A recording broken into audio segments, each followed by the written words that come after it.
Hello, everybody. Welcome back to the Designated Podcast. This is episode 3. Today is April 18th, 2020. I am joined here today by Joss. Let's go. And also Jack. What's up? And I'm doing the intro again because Jack is playing Warzone right now and he does not want to do the intro. So, fun times here. He's not going to win a game, bro. Dude, I'm going to struggle. Don't even. It's going to be fun. I can't wait to hear him just scream randomly in the middle of the podcast. Oh, yeah. That's going in the pod, for sure. That's staying in. Do not edit it. It's going in the pod. No, it's staying. It's staying. For sure. But let's see here. So we're continuing off our conversation from last episode. For us, it's been like 2 weeks, I think, right? Yeah. Yep. Because we didn't record last week because it was Easter weekend, so we just wanted to take the week off. And yeah. Yeah, for Easter. Yeah. But yeah, so last episode we talked about each MLS team and why they could win MLS Cup, and we definitely went a bit hard on some of the teams, but this week I think the one, Houston, I think was the hardest one we went on. We definitely went really hard. Was it Seattle? I think it was one of those two. No, it was. I don't think we've done Seattle yet. We haven't done. I was about to say. I meant Salt Lake. God damn it. But so this week we're in the top half of each of the conference tables, so this should move at I don't know, it could move slowly, it could move quickly. I'm not even sure how this is going to go because we have a lot to say on these teams, to be honest. So let's just go ahead and dive headfirst right into our first team, which I believe our first team this week is going to be the last team on only 3 points. That is going to be DC United. All right. In the East. Starting off in the East. Yes, we are. All right. So the Eastern Conference, DC United. I had some thoughts beforehand that I was trying to get together in my brain. I forgot what they were. I think it's just this year's DC United team looks. I'd say they look very decent. I think they're definitely bringing back a lot of the core from last year, and then bringing in Edison Flores, very talented South American player, is definitely a smart decision. But of course, they did lose Wayne Rooney and Luciano Acosta. And yeah, I don't know. I think my main thing right now with DC is they're lacking the just that midfield player right now. Like, they've got Ola Kamara up top, Edison Flores in the midfield. They have Russell Canoes, right? Yeah. Yeah, they do. Okay. He scored against Colorado in the first week. Okay, you're right. Scored the first one of the MLS season, actually. Yeah, and then they lost. But that wasn't supposed to be a dig at DC. That was just me saying they lost. Yeah, I think DC's decent this year. I just think they're lacking a midfielder. I think they certainly do still have that returning depth from last season and the season before that was just so effective for them. And so I think we're probably going to see DC in the playoffs this season. But yeah, there's a lot of contenders in the East this year, and so I'm not exactly sure if DC is going to make the complete final cut. No, I mean, but I do ask. You were mentioning how they have their returning guard, a lot of their returning guard. Yeah. But they got blasted by Toronto in the first round of the playoffs. Is that necessarily a good thing to have the returning guard, or because it's not they fared well recently? In DC's case, it's a lot of the same guys that they've had since 2014-15. A lot of those guys are returning, like Steve Birnbaum. Yeah. I can't think of any off the top of my head besides him, but obviously Russell Canoes, as I mentioned. Areola, as well. Oh yeah, Paul Areola. Bill Hamid. Yes. Yeah. It's those leadership guys that I think really were part of that DC team last year that came from the depths with Wayne Rooney and got into the playoffs at the last second. I think your point about them getting knocked out by Toronto and that possibly being a bad thing, having their returning guard, I think that's certainly true. That's my main concern with DC is I'm not sure that Edison Flores or any other signings in the off season are really 100% like the DP signings they needed to make. I think they were good signings. I'm just not sure, like with MLS 3.0 and all the other, you look at all the other teams and who they've signed. I'm just not sure that Edison Flores is really a guy that's of that caliber, if that makes any sense. But well, yeah, he's a traditional South American number 10. He's like your Raquelme, for example. But in their first game, in DC's first game, they didn't play him number 10. They put Julian Gressel out there. Oh, yes. 10. Oh, Julian Gressel. I forgot they signed him. Which is very surprising, I think, because Julian Gressel, he hasn't really played number 10. Yeah, I don't think he's your classic number 10. Traditionally, he was right wing back, right mid for Atlanta. He's not your number 10. I think that they signed Edison Flores to be that. They played Edison Flores on the right and Gressel in the middle. So I feel like that's a switch that anyone could see and anyone should see. Mm-hmm. It's an easy switch to make. I'd say that DC at the moment is probably one of the dark horse teams to make the playoffs. That's not like saying like I don't think anybody expects them to make the playoffs. I just think like they'll probably finish in like I'd say like 6th playoff spot in the East. Do they get farther? Do they? In the Eastern Conference this year, I'm trying to think of like the big teams that they could come up against. Like, I mean, obviously like Atlanta comes to mind. I think when NYC get back on track, and the Red Bulls probably Philadelphia as well. Philly, yeah. Yeah, and then Columbus with Zelarian, and then Toronto. Toronto, obviously. I'd say that I could see them making probably the conference semifinals or the quarterfinals. But I do think that getting far in the playoffs is probably not realistic for them this season. But I certainly would not be surprised if DC got past the wild card round and possibly even past the quarterfinals. No, I wouldn't either. It's a tough ask, I think. But if there's anything for DC fans to embrace, they've got one of the best stadiums in MLS, I think. Oh, yeah. Audi Field is sensational. Audi Field. Yeah. They've got Ola Kamara, who has done it at Columbus. He's done it at the Galaxy. He went to China for a little bit. Now he's back. Or he was back last season, but this is his first full season in like the end of last season. So I think that he is. I'm a big fan of his. Yamil Assad used to play there. He's not there right now, but he doesn't like really have a club. It's sort of like he's in limbo. There's a bunch of rumors that he's going either back to DC or Atlanta. So yeah, there were. I'm not sure if there still are. Right, but I think like at the beginning of the season there definitely was, and definitely near the end of the transfer window he was rumored. Yeah. But so I think that if they want to go out and they want another game changer, because I think Edison Flores will do well here. Oh yeah, 100%. And a front four of Ola, Yamil, Edison, and Julian Gressel. That's a pretty good front four. That is a strong attack. Yeah, I do think for DC, I think it takes time for them this season because obviously integrating Julian Gressel and Edison Flores, you're taking two players that kind of play in the midfields like, but you really need them to like link up every now and then to get those big plays. I think it's going to take time for those two to click. So I think with DC, it's just it might take a couple of games once we get back. But I think that for DC, I think that Julian Gressel and Edison Flores, once those two link up, it's going to be a deadly attack from DC. I 100% agree. Once Ben Olsen figures out that Edison Flores is a 10 and Julian Gressel shouldn't be anywhere near the 10 spot, 100%. Then it's going to be an exciting team to watch. Yeah. I like DC, to be honest. I mean, they really have a solid team from front to back. Yeah, I think DC's always been, I think, one of the MLS originals that I've respected the most. I mean, losing Acosta to where did he go? Atlas. It is Atlas. Yeah, it is. Yeah, and that's a bigger loss than Rooney back to Derby. In my opinion, because Acosta, like, as soon as that PSG rumor fell through, his morale dropped to like rock bottom. He just turned nothing. Like he was just invisible, and it sucked because he's a really talented player. And that is a big midfield loss, but they replaced him pretty well. And Julian Gressel as well from Atlanta. That was a really shocking move because Gressel was one of the most underrated Atlanta players that I thought, and I like him there with DC. I really do.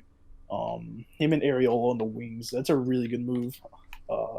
Once they figure that out, I really think DC is probably they could squeak into the final, like the conference finals.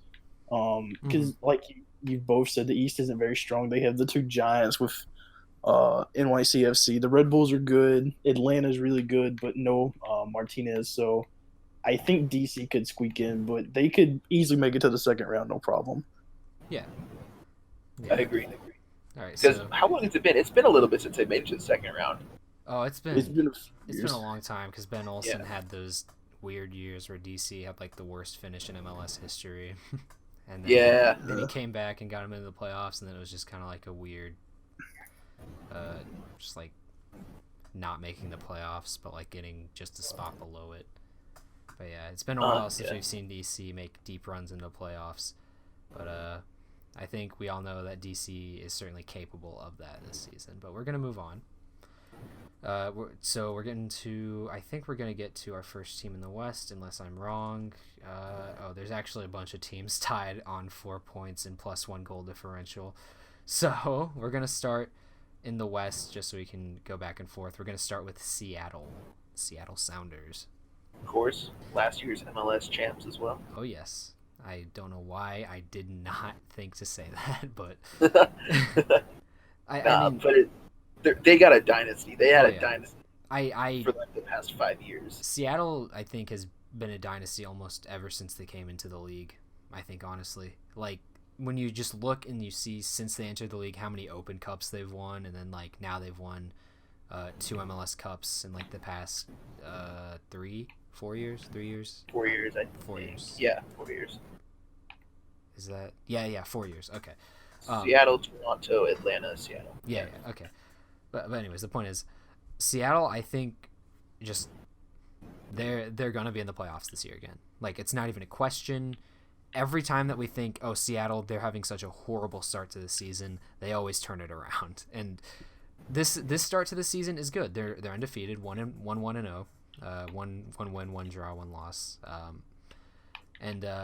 Overall, their attack has been fairly consistent so far. I mean, it's not like huge score lines or anything like we've seen from Kansas City or Minnesota, but they have been they've been killing it. And I've said it before, Seattle, I think, is one of the current dynasties in MLS. They're definitely one of the teams you don't want to go up against. In CenturyLink Field, my God, CenturyLink Field is always so hard to play in. Yeah, their fans are ridiculous. Oh yeah, it's a football stadium. It's not even like a soccer specific. I know it's not even a football stadium. It's not just a football stadium. It's literally the loudest football stadium next to Arrowhead. Yeah, like it is deafening. Keyword next to Arrowhead. I mean, of course. If Sporting KC played at Arrowhead still, that might be a different story. But you know, well, they already have. But, I mean, I meant still like as they go back. We don't talk about those days, but no, Community America Ballpark. We can talk about those days. But I mean, there's nothing much else to be said. I mean, Seattle's a dynasty. That's why they could win MLS Cup. I think that's their biggest thing. I don't know. Is there anything more we could really say on Seattle? Well, Seattle, you're Jack. You want to go? You got it, bro.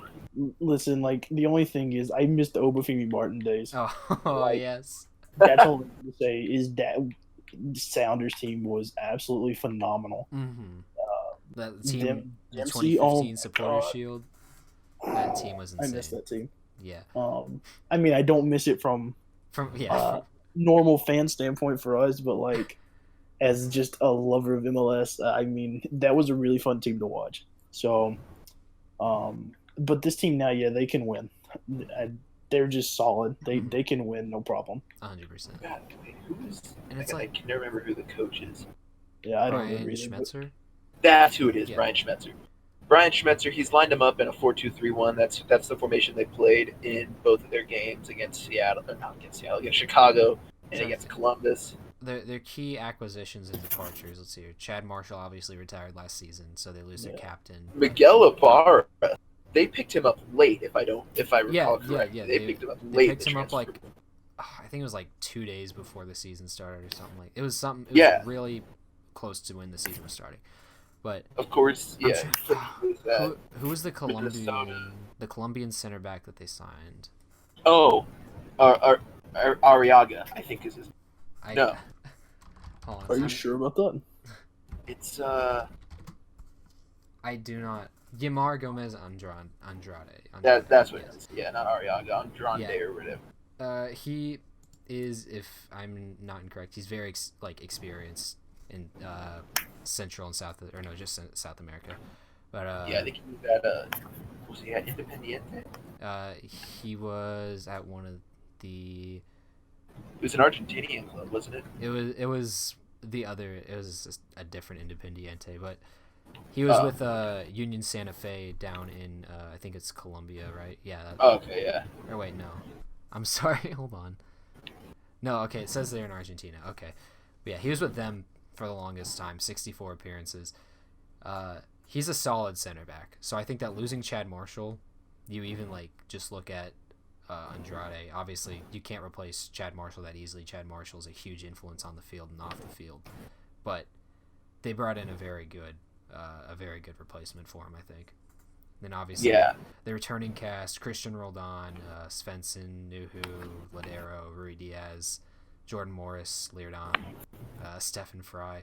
It's even if they hadn't made any signings in the off season, I think that the Seattle team could still be an MLS Cup contender.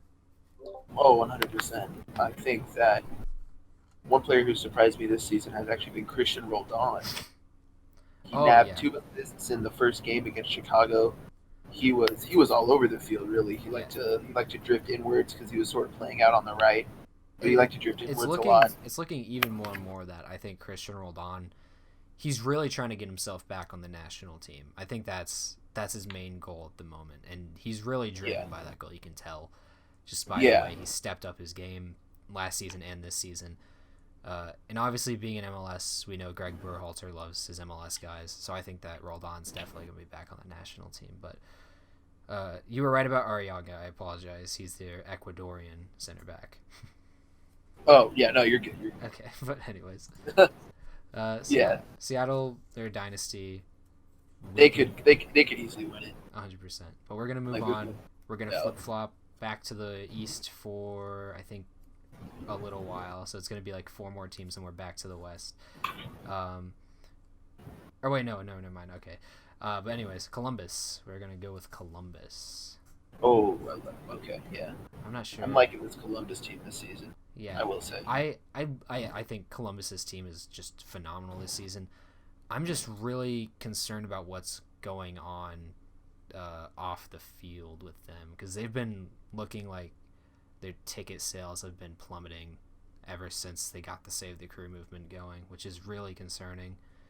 Because I remember there was that statistic. I don't remember what it was, but Columbus had a very low stadium capacity, or stadium percentage, amount of fans, amount of seats filled. That's what I was looking for, compared to how many seats are in the stadium. Well, they are building a new stadium, aren't they? Oh yeah, of course. They're rebranding again, but this time with a new stadium. Obviously, we all know Mapfire is old as hell. We can all acknowledge that. As much as we love Mapfire, 2-0 back in 2014, just every single U.S. national team member that's been there. It was time for a change for Columbus. I think we can all agree on that. No, they're moving downtown. And that's the right move for them. I think for Columbus, they just needed, a better market, I guess. And I think moving downtown is definitely starting to tap into that market.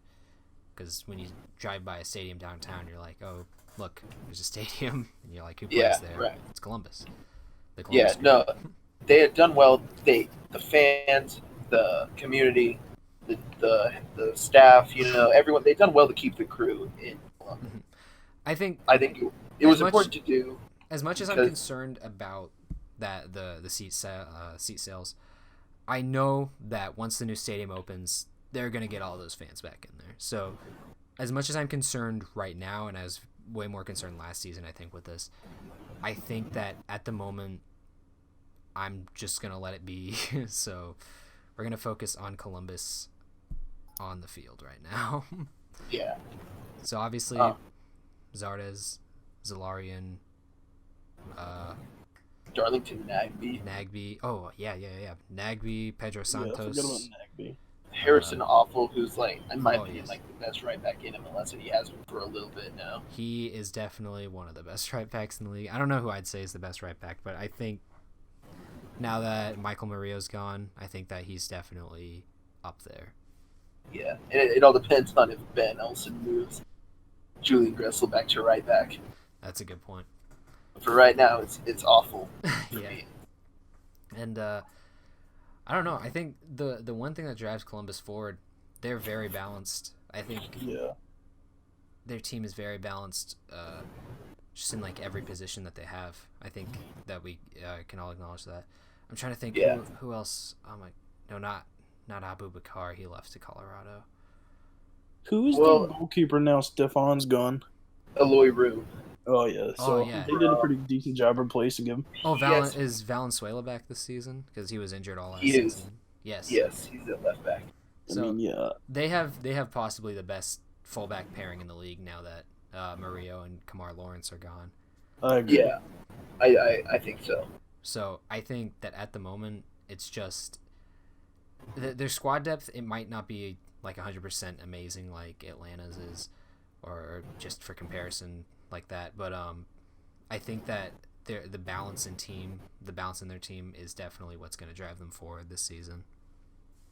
Yeah, this team, I think it's able to do a lot. I was watching their highlights against NYCFC. Now, granted, NYCFC were down a man after the second minute or something like that. And they were also on CONCACAF. They were on CONCACAF rollovers, or no, they had to rest. But this Columbus team was dominant.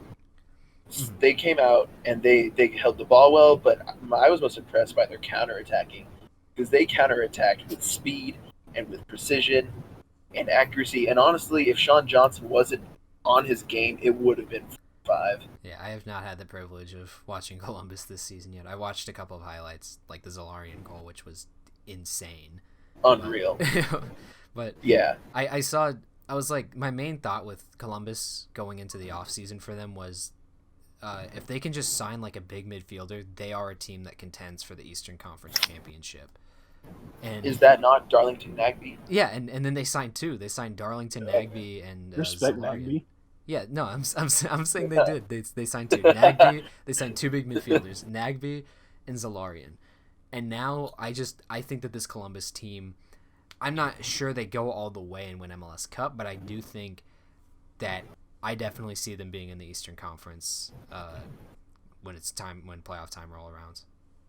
Yeah, I think also once Pedro Santos gets his first goal, he will be star player, because he dropped 11 last season after only dropping 1 the season before. I think Pedro Santos is definitely one of the most underrated wingers in the league. I think a lot of people don't look at him a lot. It's like, I think it's just because his first season he only had 1 goal. Mm-hmm. But he's tricky. He's everything you want in a winger. And I think that him and Lucas Zelarayan, along with Gyasi Zardes and Yunus Mokhtar, that's another good front forward. Not as good as DC's, I don't think, but it's definitely it's up there. Yeah, 100%. Do we have any more thoughts? They went to Seattle and tied Seattle. They could have won if they didn't miss a penalty. Mm-hmm. I was extremely impressed by that. Even with the missed penalty, I saw Columbus drew Seattle, which of course we've already said on this podcast, Seattle are so strong this season. I think that really just goes to show that Columbus they're a completely different team this season from that team that missed the playoffs last season. I think that they're 100% like a top 2 or 3 Eastern Conference team this season. Yeah, one more thing is that they have a pivot of Darlington Nagbe and Archer, and that's strong. That is a good pivot. Darlington Nagbe, one of the most press-resistant midfielders probably the most press-resistant in MLS. There was actually a statistic released. I don't remember who it was, but I remember Gianluca Busio was one of the surprise ones on there. Was he really? Yeah, apparently Gianluca Busio is one of the highest pressuring players in MLS, but I am looking it up right now. If I can find it within the next few seconds, that'd be wonderful. Well, it's like, yeah. Okay, let's see here. Frankie Amaya from FC Cincinnati was the highest pressuring player last season. That's surprising considering it's Cincinnati.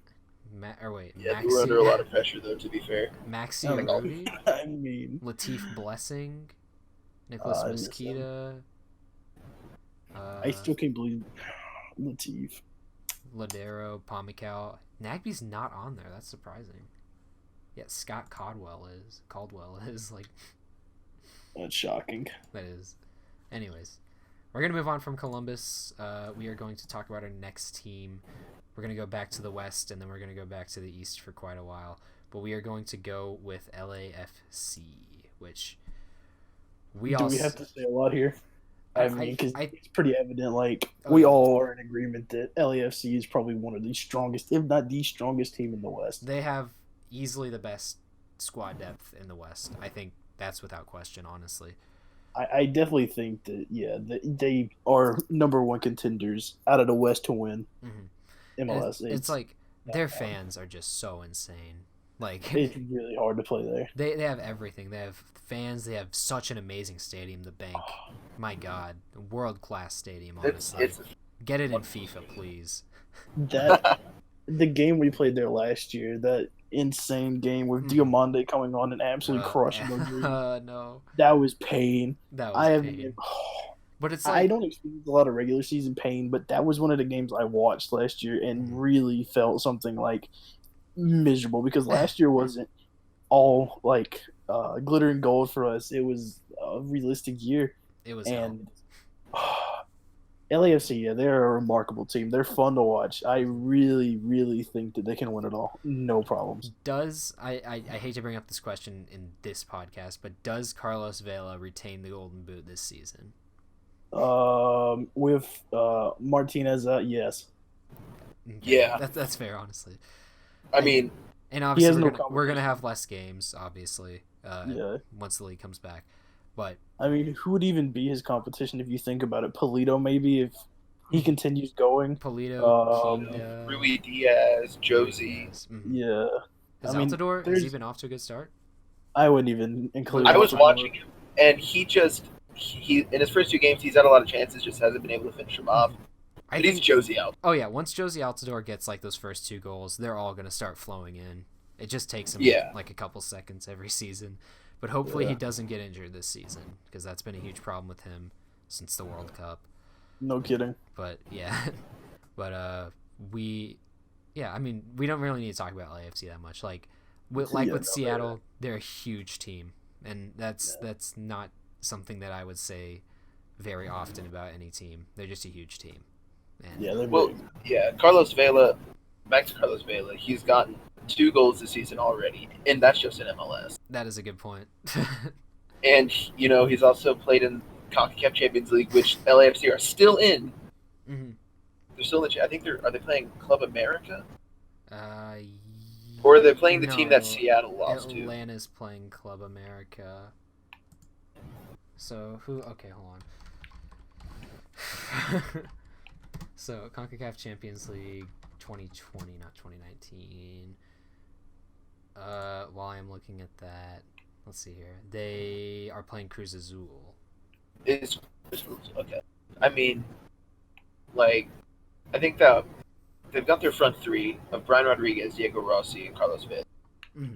But their midfield is just so strong. And we saw it last year. Edward Atuesta and Mark-Anthony Kaye. Those 3, it's one of the most underrated midfields. But I mean, like, everyone rates them, but like, my God, they deserve. They do everything. They can do everything so well. Mm-hmm. Edward Atuesta, I think this is probably his last season in MLS. Yeah, he was scouted last year by European teams. How old is he?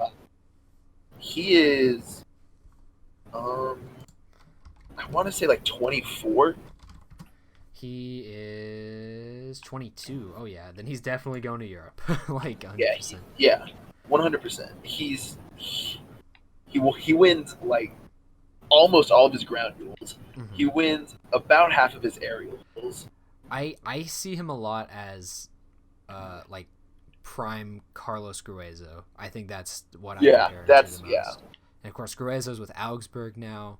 I don't know how much he's been playing there. I haven't been paying attention to that. But I think with Atuesta, he is off to Europe after this season. I think that is just like a fact. Like he needs to be in Europe right now. He is just so good. Yeah, when you think about teams that have just raised the level of MLS, LAFC is up there, going out and signing the Diego Rossi's and Brian Rodriguez's. Oh yeah. And Atuesta's. Oh, and Diego Rossi, he's probably off to Europe soon as well. Yeah. Oh yeah, he's 100%. Because he was linked so many times. Yeah, I was surprised that he remained here after last season because I think he got like 14 goals or something like that. Yeah. It was just surprised playing on the left wing and at striker, so he's versatile across that front. But yeah, I think we stayed on LAFC a lot longer than I think we expected to. But all you gotta do is just say they're really good. Mm-hmm. They have the best chance in the West to win it. Mm-hmm. That's it. Move on. Yeah. Especially because Zlatan's not in the league anymore. Oh yeah. Nope. Okay, we're not gonna. Okay, we're off Zlatan. Yeah. Anyways, we're back to the East for I think 3 more teams, and then we're back to the West. Toronto FC, they are up next. Toronto. Last season, runner-up. Yeah. When they had Giovinco, it was almost expected for them to really make it deep in the playoffs. And I mean, looking at their team, looking at what they've done, their track record in the past few years, I still think they're a competitive team. Mm-hmm. I mean, well, they won MLS Cup 3 years ago, so. Right, and I mean, they played Seattle, the last... Both times they've been? They've been to the final. All 3 times. Three of the last 4 finals have been Toronto FC. They've won 1 and lost the other 2? Yeah. Yeah. Okay. And, I don't know. I really think they have Pablo Piatti now, which was a really interesting move for me. I was thinking Ignacio Piatti. My bad. Are they related by any chance or no? Yeah, probably not. I think they're brothers. Are they really? Yeah, I think so. Playing for the rival Canadian club? Imagine. That is wild. I would never have thought. No, that's funny, though. I like that. And they also got Alejandro Pozuelo. Oh, my God. I can't put his name. Okay, buddy. Hey, it's okay. You got it. Pozuelo. There it is. I'm beginning to think I was wrong about them being brothers, but whatever. Anyways, they have a really solid team.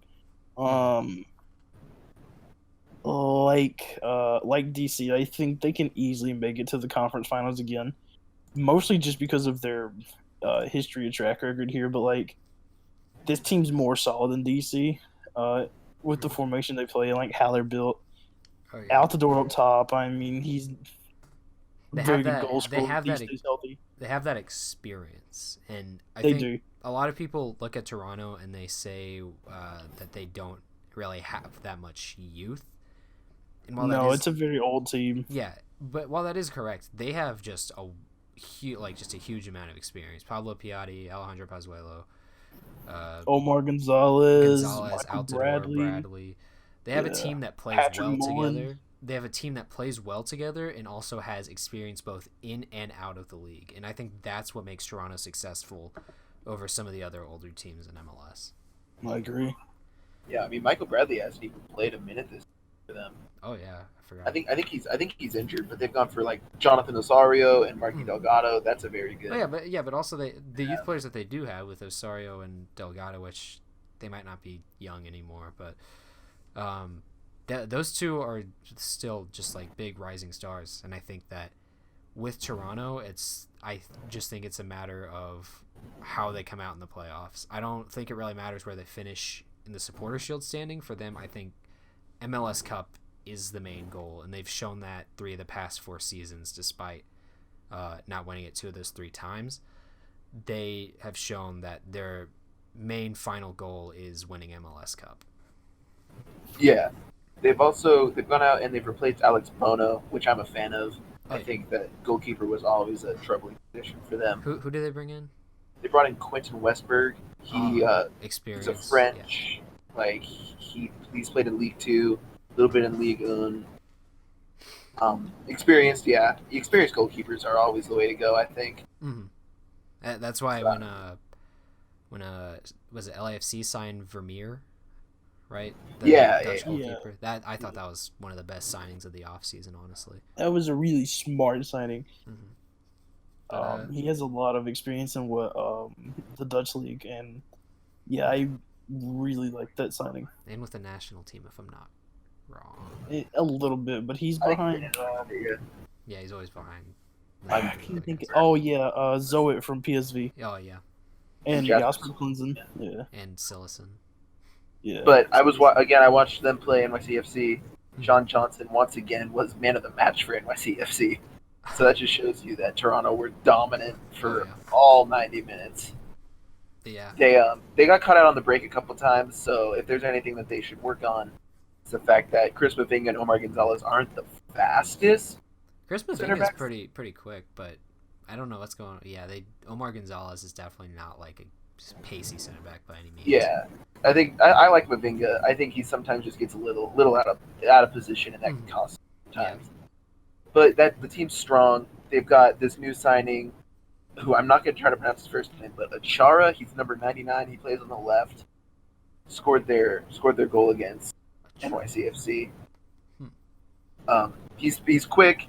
He's skillful, and he's not afraid to take on a shot. Like he took on a couple of shots from outside the box that I don't think a lot of players would have tried. Which I think that will get the Toronto fans on his side quicker, and will lead to success for him. So it's a strong lineup they have, and really I would be surprised if they're not at least semifinal. 100%. All right. So moving on, our next Eastern Conference team, we're going to focus on the New York Red Bulls. Oh boy, my favorite. The New Jersey energy drinks is the popular. The Metro Stars. That's so Metro. I'll start off, I guess. Go ahead. Obviously, they lost, I think, to me, their three biggest players in the offseason. Bradley Wright Phillips, Kamar Lawrence, Michael Murillo. Well, I guess not the three biggest, but three major players in the offseason. Yes. Obviously, finding the fullbacks to replace Kamar Lawrence and Michael Murillo, arguably the two best fullbacks in the league, was not going to be easy. However, Kyle Duncan has really stepped up for the Red Bulls. Yes, I was going to say, yeah. He has been, I think, my least expected player that I would have seen doing this well so early this season. I agree. Now, that being said, replacing them is obviously not an easy task, and he hasn't done that yet. He's still not at the caliber of Michael Murillo or Kamar Lawrence. But the Red Bulls, they have really integrated from that era to this new era very, very well. Now, that being said, I can't remember who the Red Bulls signed in the off-season. Did they sign anybody in the off-season? We're going to look that up right now, but...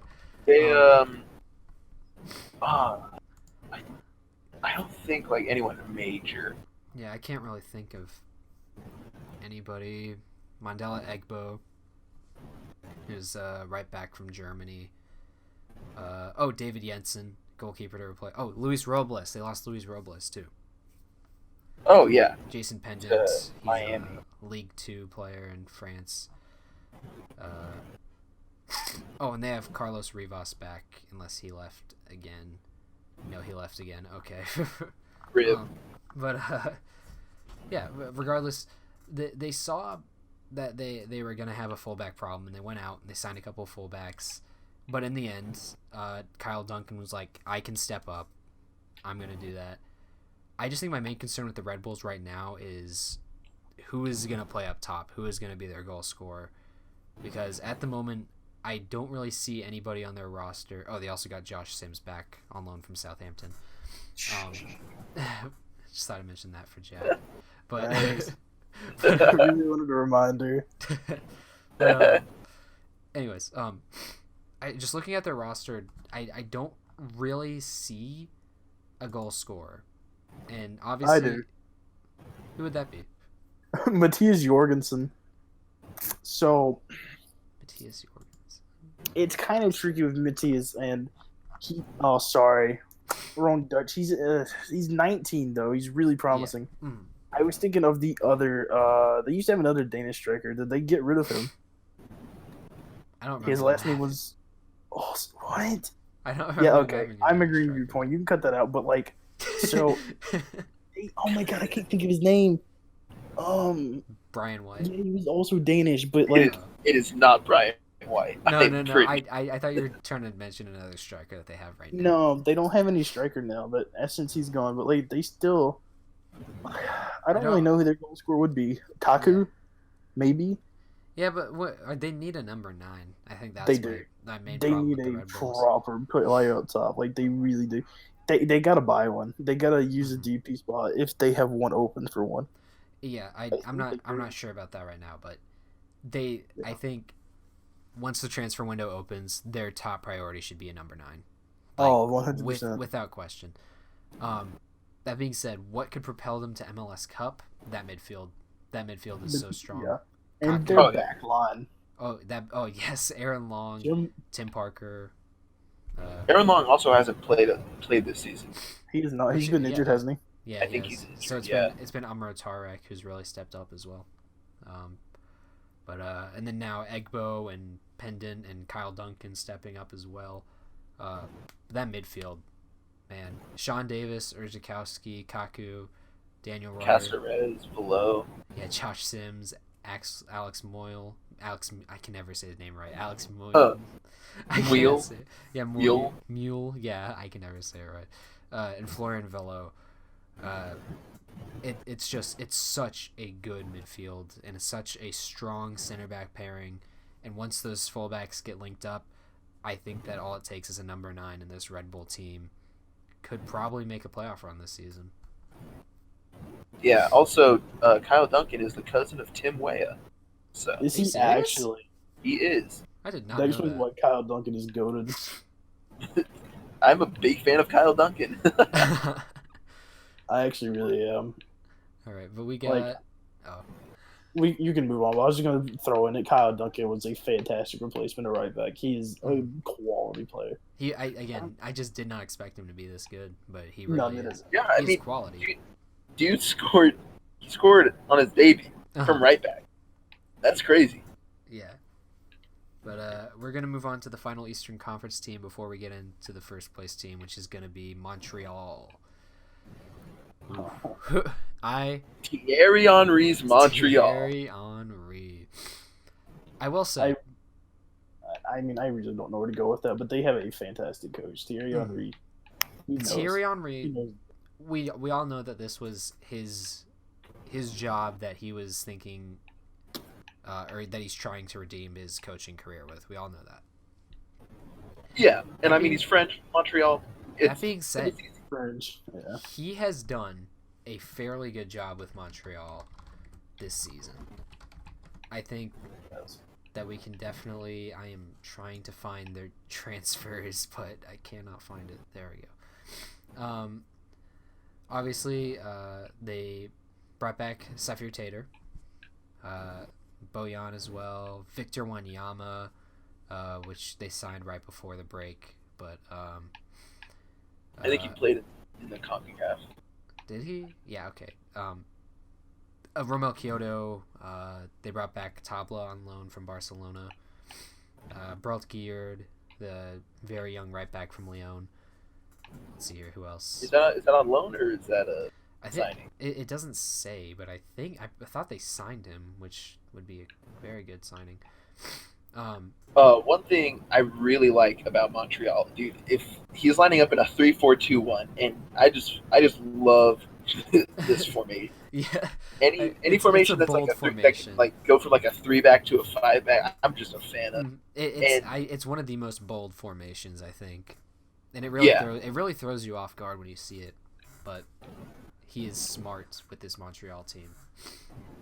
He's got, like, I was watching them play the Revs, and Rod Fanny, who would play like in their central center back. He's not the fastest, right? He's been around for he's old. Yeah, but he was able to like beat the press somehow, and then either Urruti or Kyoto would come in and play like almost next to PX and Tider, and then if Urruti dropped in and played next to Piet, then Kyoto would go. And like Piet and Taider is a really good midfield for picking passes. And Bojan played as like a false nine. It's just I love this like from a managerial standpoint. Oh yeah. I'm a big fan of what Henry's done.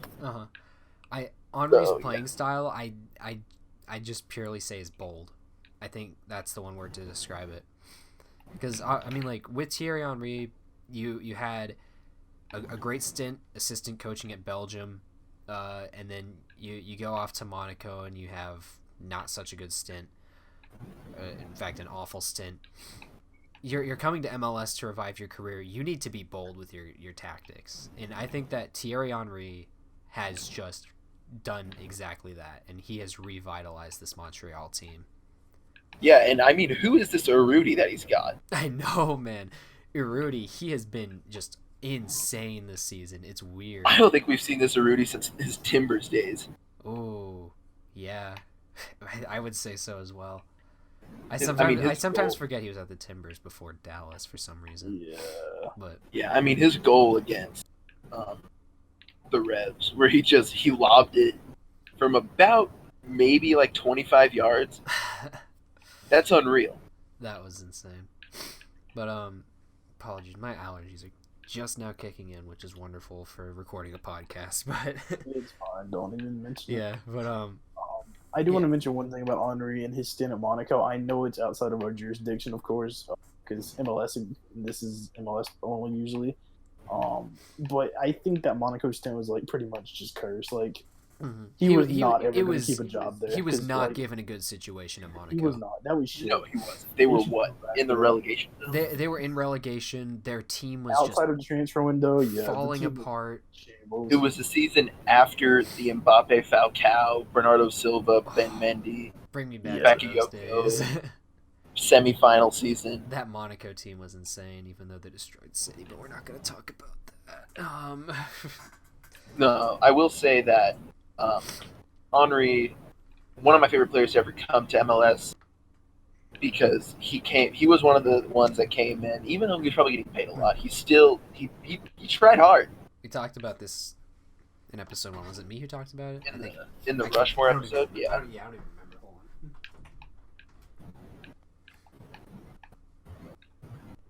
So I really like Henry as a manager. I think that he's a good man manager as well. Montreal have done well, and they could be in for a shock, especially after they lost Ignacio Piatti, probably the best player in their history. One of the best wingers in MLS history. Oh, easily. But yeah, I just think that this Montreal team, they look completely different. They're so different from last season. It's weird. But Thierry Henry, I think he's the guy. He's their one thing that I think could take them to MLS Cup. Yeah, I mean, if he keeps playing like a 3-4-2-1, man, with Piet, Taider, and then he's still got Bojan and Jackson Hamill. It's such a good team. Oh yeah. All right. I'm sorry. I'm trying to compose myself. My allergies are hitting me. You're okay. Yeah. His next up is not okay, but you're okay. Don't worry. I'm getting choked up about Montreal now. We got. Oh boy, Jack, you're gonna love this next team because am I? What your promise at the end of last week's episode. Here it is. FC Dallas. So Jack, you wanna get it out of your system real quick? What is there to like about FC Dallas? The only thing I can think of that's decent with them is their center back partnership and Reggie Cannon. Mm-hmm. They have one good midfielder, I think, with what's his face? Yeah, Aaron Geese isn't bad. Is he even with? He's loaned out though. No, he's loaned out. That's a problem. That's a mistake. Just gonna be straight up honest. That's a mistake. I mean, Jesse Gonzalez is mid. They don't have a number 9. I mean, whoa, Andrzej, bro, the Viper. Oh yeah, Andrzej. I'm sorry, bro. Viper you want to run that name by me one more time? Andrzej, bro. Yeah, I don't know him, and I don't care. Quite frankly, they are not making the playoffs. Oh. Dude, respect Andersek. He scored against England and everyone. Okay, England. Okay, was Yo, Harry? it was funny, dude. Everyone on MLS Twitter lost their mind. Oh, like Lord. there were insults being hurled, bro. You had the English people, bro. They were screaming. They were like, "Oi, bruv! It's called football, innit?" Yeah, It's like, I don't. I will never respect FC Dallas ever. Don't Wait, care. okay. What about Paxton Pumacall? No. Can't. What? You don't like Pumacall? No. I only respect Reggie Cannon. Okay, that's fair. Reggie Cannon's the future. He should be in Europe right now. He's so good. Oh my god, I love. He's gonna go to like Schalke or something. I think Matt Doyle. He's gonna go bro. He's gonna go to like Villarreal and just ruin his career. No. Don't make me throw up, bro. Listen, every single American right back that has some sort of promise, besides Serginho Dest, ruins their career in the Spanish league. They absolutely ruin it. Are you're just thinking of Shaq Moore right now, aren't you? Dude, he went to what was it? It's not Levante, is it? Tenerife. No, he's actually he is on Levante. Oh yeah, well, They are so bad. He absolutely shattered his career. I feel so bad for him, dude. He is. It's just sad. It's sad to think about. I swear to God, if Reggie Cannon follows in that footsteps, I'm gonna kill myself. Because okay. Because he's friends with Weston McKennie, so I could see him going to Schalke. Let's say in an ideal world, he's going to Mönchengladbach. One where he doesn't go to Schalke. I mean, that would be ideal, but I think Matt Doyle already talked about that. So, what other club besides Schalke would you like to see Reggie Cannon at? Mönchengladbach. Yeah, I was about to say Mönchengladbach. Mönchengladbach. Well, Mönchengladbach have a right back already. No, we don't. Respect Liner, bro. Yeah, I was about to say Liner's like insane. Respect him? I will. Okay, hear me out. Right mid. That's where he plays. Okay, that's Liner, bro. Yeah, dude. He actually plays right mid, anyways. If you think about that's because Marco Rose is a genius. He is. Rose ball. I love it. He's obviously going to Germany. I think there's not really anywhere else that he's gonna go. I could see him in the championship. I'm not gonna lie. Yeah, but I don't know. I think with Reggie Cannon, he'd want to be in a first division team like right away. I want him linking up with Tim Ream and Dwayne Holmes at Fulham. That would. I would. Well, as much as I would. Yeah, my bad. As much as I would love for him to be with Derby or Fulham, I just think right now, with Americans, a lot of them are thinking, I got to be first division right away, and so that's why a lot of them are going to the Bundesliga, because they know, all right, Bundesliga, they give a lot of playing time to their youth and their first division, and so I wouldn't really have to worry. And relegation is mostly unlikely for a lot of Bundesliga teams. So yeah. I think for Reggie Cannon, he wants that playing time in a big team. So I think Germany, I think that is his main goal at the moment. And it'll probably be Schalke. They don't have a right back. It's John Joe Kenny, who is on loan from Everton. Yeah. So he'll probably end up there, and I'm here for it. I'm here for this. Him linking up with Weston McKennie, that is a dream. Oh my god. That is going to. Yeah, we're gonna move on from Dallas. We didn't even mention anything. Oh, okay. Their youth drives them forward this season. Their youth? Hear me out. Reggie Cannon, come on. Okay, Reggie Cannon, that's it. And maybe like 3 other respect. No, I don't have any respect. Jesse Gonzalez as well. Paxton Pamukal. How is that name American, bro? Dude, he is. I don't know what you want from us. I said, how is he American, bro? He's from. What do you mean? How is he American? Pamukal, bro. That name sounds Polish, dog. We're gonna move on from Dallas before we go into.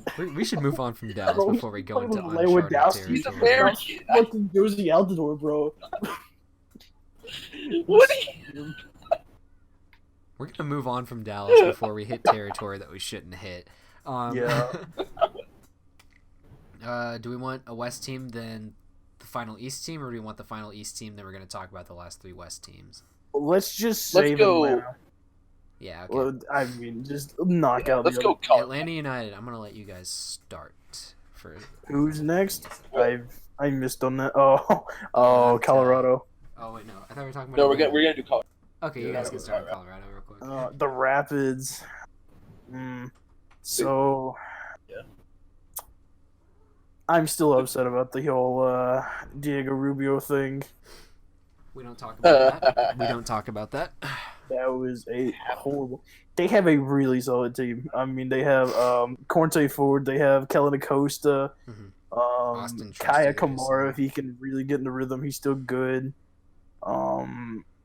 They signed a fair amount of players in the offseason. They really do have a strong team. Actually, I mean, Abubakar, they signed Trusty, they signed Benazet. Did they sign Jonathan Lewis this offseason? That was last year. Yeah. Was it last? Yeah. But God, I need a new chair. This chair is so loud. But I like Colorado for that. Yeah. That's my final thoughts. They're a solid team. Mm-hmm. I don't think they're like MLS Cup winning team. I think they're decent though. Mm-hmm. They'll definitely.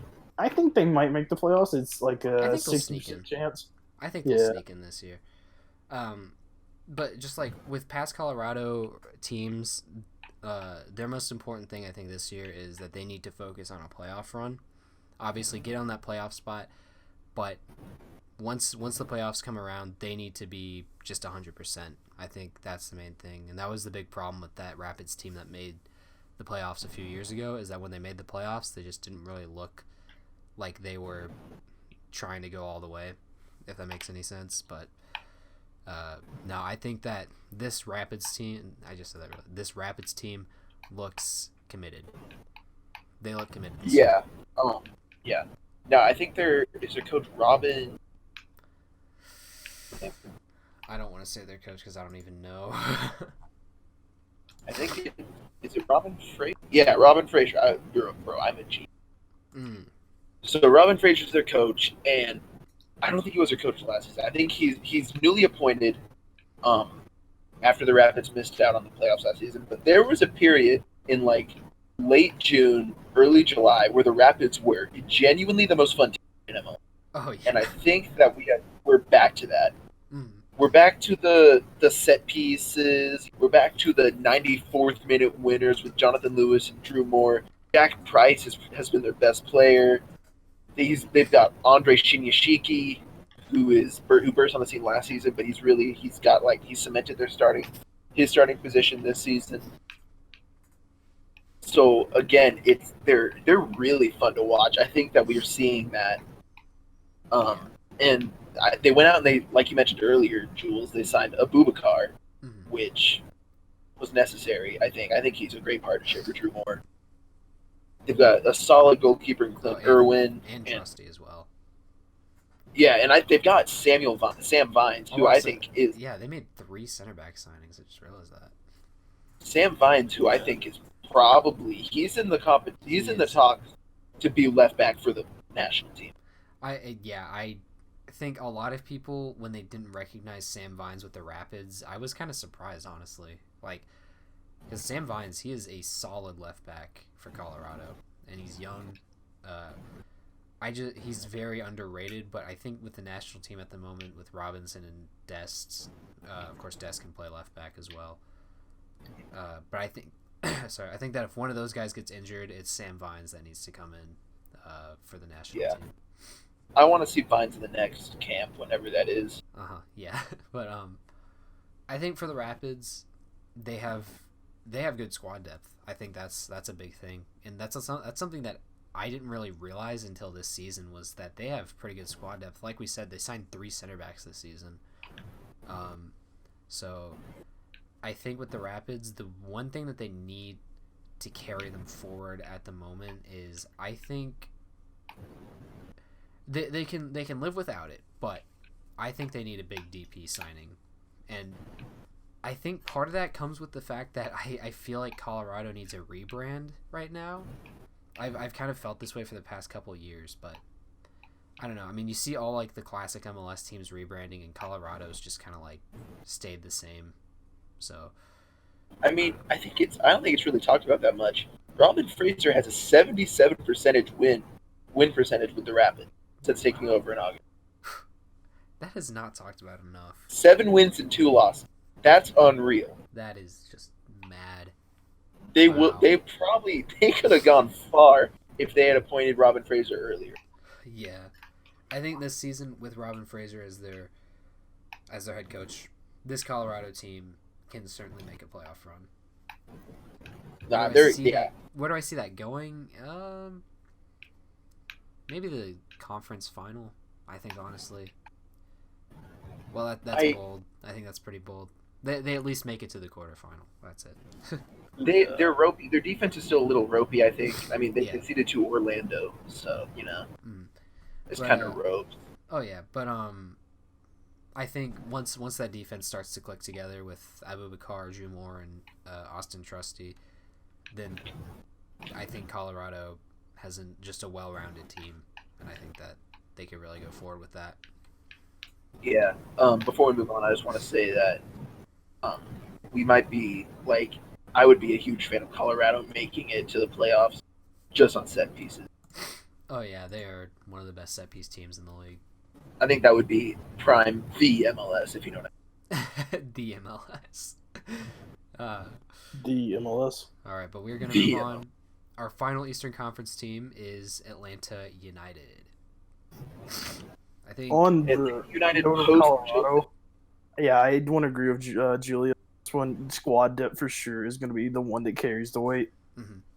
They're deep. I mean, really good center back depth. Their wing backs are good. They have a good strike combination. I mean, I think this year the quarterfinals was their limit, but if they make more signings next year, who knows? Yeah. All right. Now for Atlanta, it's so hard to say because they're missing their star. I mean, It really is hard to say where they can go without Joseph Martinez. So I know they have Pity Martinez. I know they have a really good team behind Pity Martinez. I know they have a good coach. I know Atlanta's capable of winning without Joseph Martinez. If they get a decent backup number 9, I think they can win again. Without Joseph and not getting a backup number 9 viable, they go deep in the playoffs. I don't think they win it again. Oh yeah, I think that was my main. I think Atlanta. I still really like Atlanta's odds of winning the East, making it to the finals without Joseph Martinez. It'll be on the backs of Pity Martinez though. Like, he is really good at what he does. He is a really good player. Mm-hmm. He's really fun to watch. Atlanta's lucky to have him. So I really kind of am looking forward to see what Atlanta can do with this little bit of adversity that they're finally facing. Oh yeah, because they lost a pretty good amount of their core players in the offseason. They did. Julian Gressel. They lost Perez, Villalba. Yeah. They lost. Yeah. What did you just call him? It's like hold up. What did you say? It's like Villalba. Anyways. But anyways, they replaced those players though. They brought in Fernando Meza to replace Perez. Obviously, Emerson Heineman, which that was last season, but that was a good signing. He's still there. Yeah. They brought in Brooks Lennon, was probably the best player they could have brought into this league. Oh yeah, I was very surprised that they signed Brooks Lennon. I didn't think that RSL. That was a really smart signing. I did not think that RSL would want to let him go. I'm kind of surprised that he got that Real Salt Lake let him go. Yeah, because he was one of their best players these past few seasons. I mean, yeah. I guess they think Justin Glad can replace him, and I don't know. I don't really know the thought process there. Justin Glad, I'd say Justin Glad's more of a center back, but anyways. As a national team fan, Justin back. I don't want Justin Glad in the I do agree. Justin Glad is more of a center back than a right back. Like, Justin Glad's quick. I don't think they're going to be able to convert him to a right back in that sense of mind, but like, I don't understand Real Salt Lake with that move, and I think Atlanta was smart to pick him up. Yeah. At the moment... Also, do you guys know Alec Khan is on Atlanta? I forgot about Alec Khan. Yeah, I knew that one. Casey they also have Adam Yan, don't they? They do. Who, he was on Phoenix Rising? Yeah, he spent last year there, didn't that they got from Phoenix to replace Joseph. AJ Williams as well. Who they signed another striker from like a USL team, but I forgot who he was. Is it Rosetto? It might have been him. Yeah. It was. I mean, Atlanta, like they got Frank DeBoer, who is he's a good coach. Oh, Atlanta fans were giving him a lot of crap last year. I think they were just impatient with him. Was that? They were, because they were going from like the best coach MLS has ever seen. Yeah, they were spoiled. They were really spoiled. They were, and like they went to Frank DeBoer, who's not bad by any means. Yeah. He's just got his own style of play that he wants to implement, and he's very stubborn about that, which I guess is it's sort of good, it's sort of bad. Yeah. It's like, can he adapt? Maybe, maybe not. Mm-hmm. But they've still got a very strong team. Obviously, Joseph's out, which is bad for them. But Emerson Hyndman's got 2 goals this season.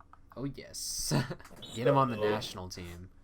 And Barco scored an absolute worldie against Cincinnati. Oh, yes. I mean, they've got like Joseph, Barco, Martinez, Villalba, Mo Adams, Miles Robinson. It's a very, very strong team.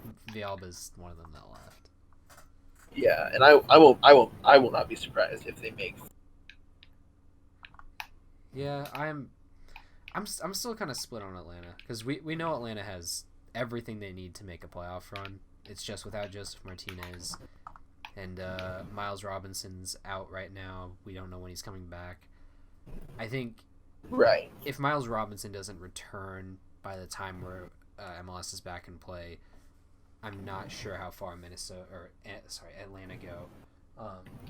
But I think that if those 2 players were healthy, then Atlanta makes another playoff run. I just think right now, I'd say they're a conference semifinal team right now. Yeah. Okay. Yeah. Well, I guess hold on. We're looking in the East.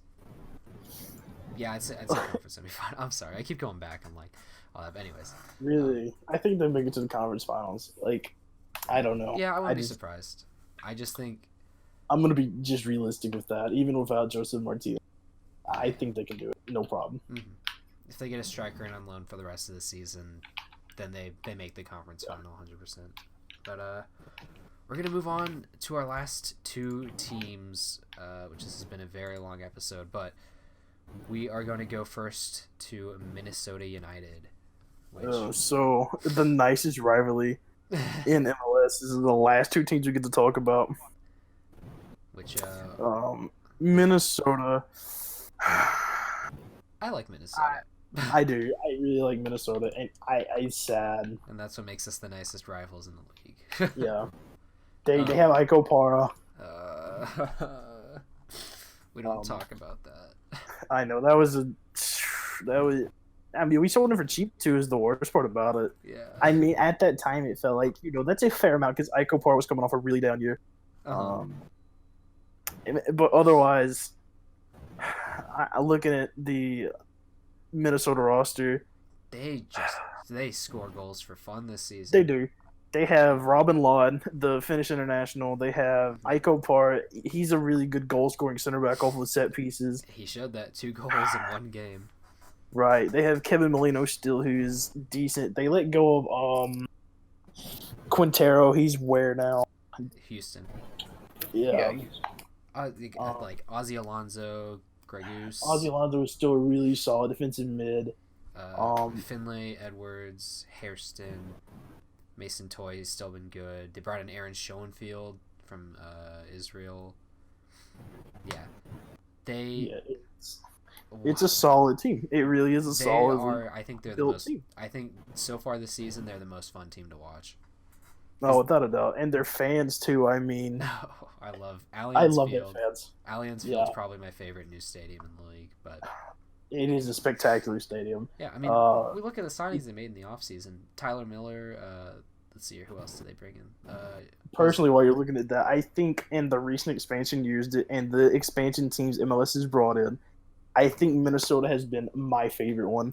And they're rivals with which is kind of weird to say coming out, but like, I don't no other team really excites me like they do. I mean, LAFC, yeah, sure, because they're so high scoring and like explosive. Carlos Vela, you have to enjoy watching them play. But overall, and in the games we've played against each other, I think Minnesota United has been my favorite expansion team within the last 5 years. And now looking at them, I think they can go to the finals as well in the Western Conference. Bold prediction. it is bold, but hold on one second. You can go. But yeah, I think I would agree with that prediction, though. Honestly, there's something about this Minnesota team this season. They've been scoring goals for fun, but like you look at their front line, and it's like you don't really see a prominent number 9 or a prominent goal scorer, and I think that really just goes to show this Minnesota team is just something else this season. They're a special. Well, they're not a special team, but they're a everything from their front office down to their entire starting. Minnesota, they can make the finals if they. I don't really know what they need because they have a really good back line. They have a solid midfield. I would say they need a number 9, but like they've shown they don't need one. But if they get a number 9, they take it to the next level. They elevate, and I don't know who they would bring in. I'd have to look at names. Yeah, because Minnesota's not a high budget team. They don't have that kind of money to spend, but they have a good amount of resources they can spend. I think I don't want to call them a small club because they're not. They're not. They're a middle-sized club, and I think if they can put enough funds from their investors behind them, they can get a really good number 9 and become one of the most dangerous teams in the league. That's it. And without it, they can squeak into the finals if they can somehow manage to beat LAFC or Sporting Kansas City. That's the only problem. Yeah, I think... Segue. Oh, okay. Never mind. Go on. Oh, yeah. Okay. We'll segue in a second, but I just think that a lot of these players in Minnesota, they're pretty old right now. Osvaldo Alonso's 34. Iko Par... He's 31. Oh, my goodness. Iko Par is 31. Boxall's 31. This is, I think, possibly one of Minnesota's last couple of seasons to get these players to win MLS Cup, and I think that these guys are motivated. This is like they're like, we know this is one of our last chances. We got to put everything behind it. Especially Ozzy Alonso. He wants to win MLS Cup again. We know that. This Minnesota team is just insane. But we are going to segue into our final team, the one, the only, the current Supporter Shield winners as it stands, Sporting Kansas City. Based on goal difference, Sporting Kansas City. And I want to get us started here for no particular reason. By all means, go ahead, buddy. This team is special. And I have said it over and over and over and over again. And I said it in 2018 when we made that conference final run. This team is special. It is something. There's just something about this team. Gotti Kinda, Alan Polito, Kyrie Shelton's back. Let's see here. Kyrie Shelton's back, and he's better than ever. And he is just insane. He's the most underrated player in the league. His stint in Germany did him some sort of I don't know what they did. He was with Paderborn in the Bundesliga, the bottom team. I don't know what. All he did was just go to Europe, meditate while on injury, and then came back a completely different player. And I am all for it. He's insane. And then, of course, Johnny Russell, Felipe Gutierrez, Matt Beasler, the returning cast, just those guys. And then they brought in Roberto Puncec, who I honestly didn't think was going to be a starting center back for us this season, but he has just gone into the center back position, and he has become, in my personal opinion, our defender of the year as it stands, which, of course, 2 games, but whatever. And that'll change once Winston Reed is in the... Oh, yeah. But, I mean, and then you look at the squad depth, though. They got such a strong squad depth this season. On the bench, they got Gianluca Busio. Of course, Felipe Gutierrez hasn't even played a game this season. That is crazy. And then, of course, the forwards, Daniel Shalhoub, Joseph Fernandez, Eric Hurtado. This team, I am saying it now, this team can make a playoff run this season, and a big one at that. Because they brought in Alan Pulido, they brought back Kyrie Shelton. That front line is insane again. And while the defense might still not quite be that 2018 defense that almost broke the club record for least goals allowed, this team is just something special. And so far for me, Gadi Kinda has been MLS Player of the Year for me. And that's a bold statement to make right now, but he has just been unbelievable. If you've watched a single second of him, you'd understand what I'm saying. And for all my Kansas City fans out there, he is like Latif Blessing from 2017. He is Latif Blessing 2.0. Hopefully we don't let him go in the expansion draft, though. But yeah. Well, I think he's only on loan anyway, but if we don't make it... Is he on loan? I think he's only alone. But yeah. But we have to make it room. We have to. Because realistically, we haven't even seen one of our biggest signings of the offseason. We haven't even seen him in training. Winston Reed. Yeah. Is he still injured though? Or is he No, he played against the Red Bulls in preseason. Yeah. I just think they've just been trying to work him into a fitness because he's obviously not as fit as he was a couple years ago. But anyways, I don't know how much more I can say it. This team, there's just something about them. They just have this, almost like this. I don't know what other word to use, but then they just have this swagger about them, and I just cannot wait to see them play again. Kansas City fans, that we just got a little taste, a tiny little droplet of what this team could do when they scored 7 goals in 2 games. And now it's we want more. And I'm saying it right now, that Atlanta game, we go into Atlanta, I say we would have won it. I think we would have won that game, and that would have been huge for us. If we had won that game, we would have made probably the best winning streak I think this club would have ever seen. And 100, easily, 100%. Mm-hmm. I cannot wait for this all to be over, because this Kansas City team, we've seen it just through all the promotional stuff they've been doing, the live streams. They're all staying fit. They're all going through the same exercises they would have gone through in training. And it's just mad. These guys are going through the same thing, even with all this going on. And when they come back, they are going to be ignited. Children's Mercy Park is going to explode. It is going to be massive. It's going to be unreal. And Kansas City, oh my goodness. This team is just amazing. I want to mention it as unbiased as I can. I think the reason behind the way this team's playing, it is kind of the signings. Pulido, Winston Reed, when he shows up, it'll be, and Kyrie Shelton coming back from Paderborn. Yeah, those are big. That is a big help to us. One man. I think the real reason behind it so far, I think last year really lit a fire. I think they want to prove that they're still a winning, a franchise, a club that is really good in MLS, and they want to prove it, show it again.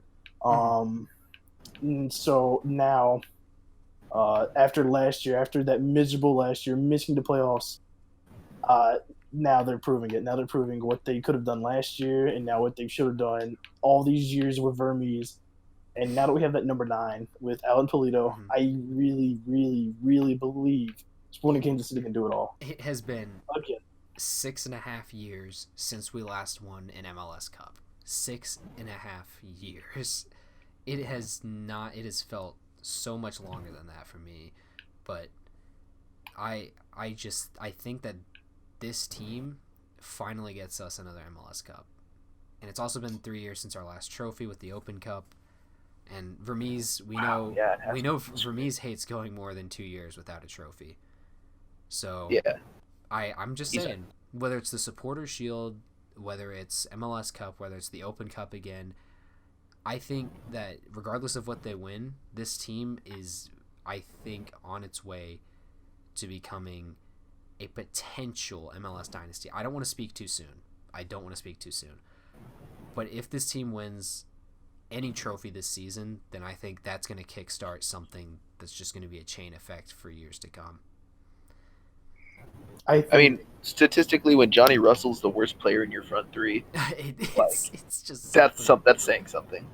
He really isn't even like. He's amazing. No, I mean just based on statistics, based off the first 2 game statistics, of course. Yeah, but just based off player ratings, and he was still unreal. Uh-huh. He played fantastic in those first 2 games.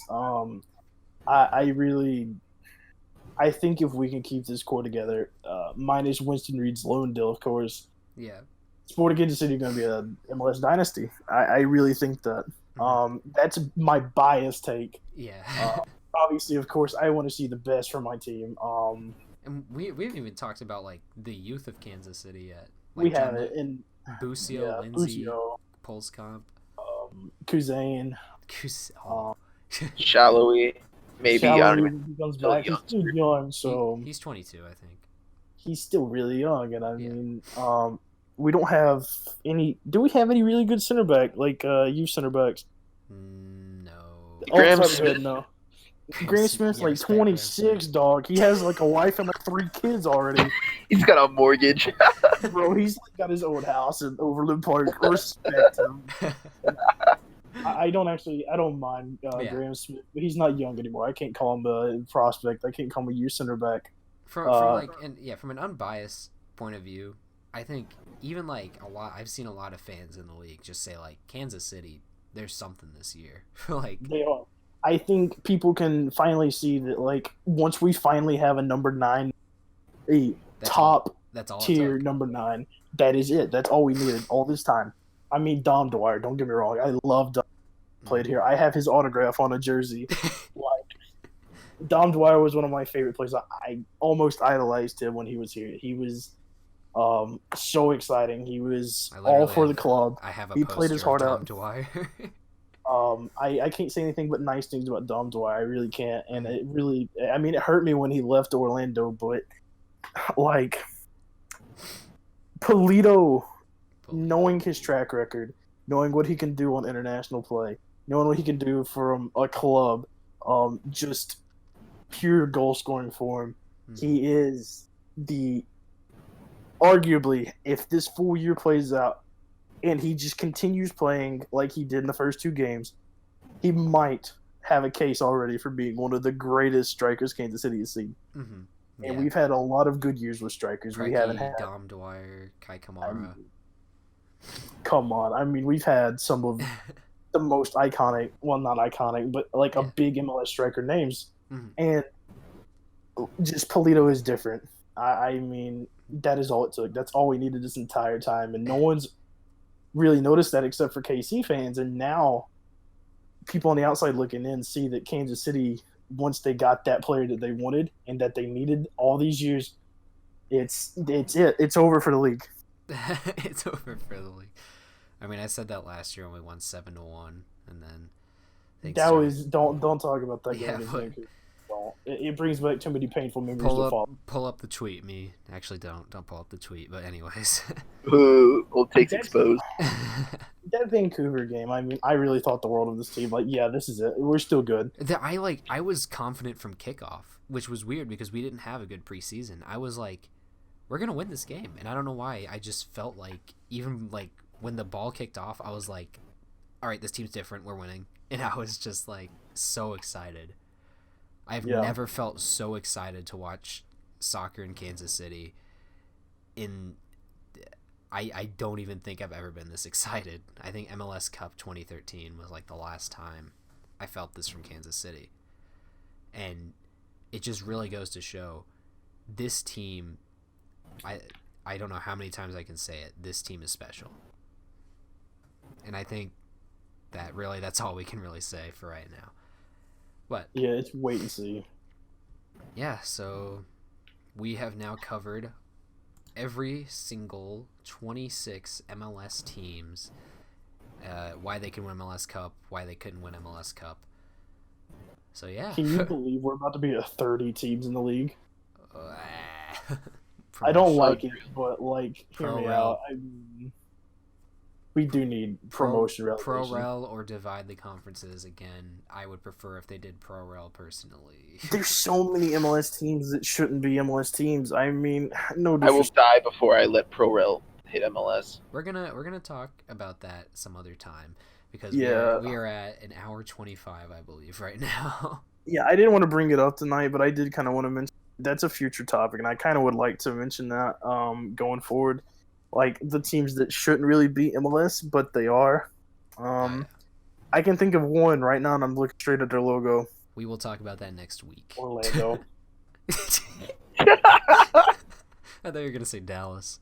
No, Dallas is okay. I mean, their fans are non-showing and just not relevant. But Orlando is just a shit club. All right. I'm so sorry. I had to mention that again. Before we get Orlando hate going again, we're gonna end the episode. We need to pause. This has been a very, very long conversation. But yeah, thank you all for watching this. Listening. Thank you for listening. Come on, Julian. Restart. Please say Restart. it again. Please say it again. Thank you for listening to the podcast.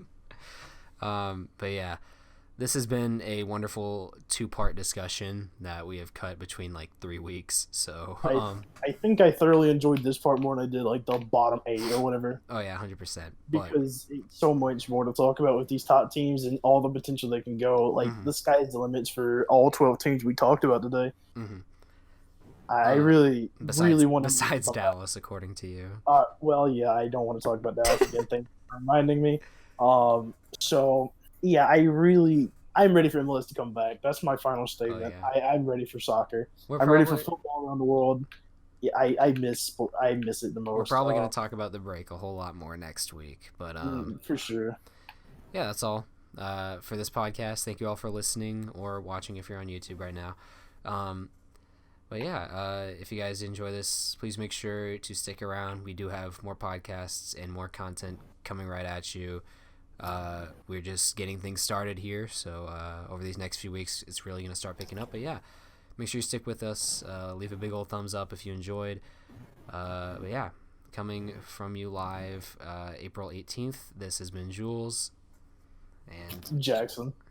Joss. And Joss and Jackson. I love all of you guys that are listening. Like, this has been... How long have we talked about this? Like, it's been a pipe dream for us for a while now, right? Oh, yeah. We started a discussion about this. Maybe we should do... Maybe we should do an introduction video. Anyways, we'll discuss that in a minute. Thank you all for listening. Thank you all for watching. We will see you guys next podcast. Peace out. See ya.